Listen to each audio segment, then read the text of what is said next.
Our attention to a recipe from Ruth. In this segment, Ruth shares an easy way to make a great treat for fall.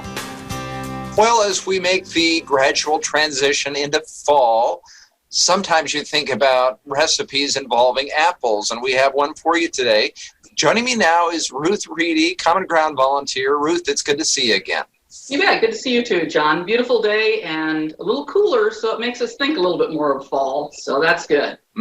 Yes, and your recipe involves apples, cinnamon. Sounds good. Yep, it's really simple. I'm always good with simple because I'm outside a lot, and so throwing something together quickly is nice to have. And this is something you'd make ahead too.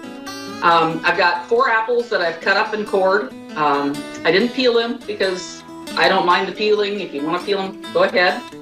And then I put on a 1/4 cup of butter.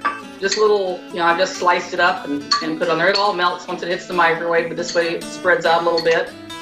And please use real butter. Real butter is the best. So put that on there.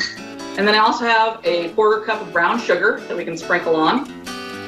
And then because I like a little mapley flavor, I use a little pancake syrup, and it also makes the sauce that's in with the apples just a little bit thicker and a little tastier. So just a 1/4 cup of pancake syrup. And it doesn't have to be real maple syrup. I just use it's a corn syrup based product, and it's good stuff. And then a teaspoon of cinnamon.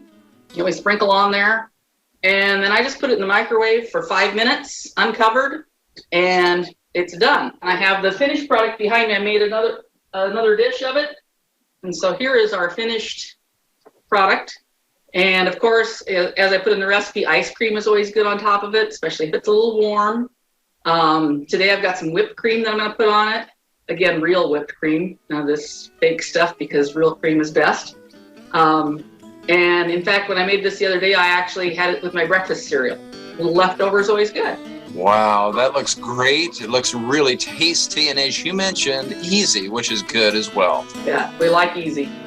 Thank you, Ruth, for being here today. Thanks, John. Appreciate it.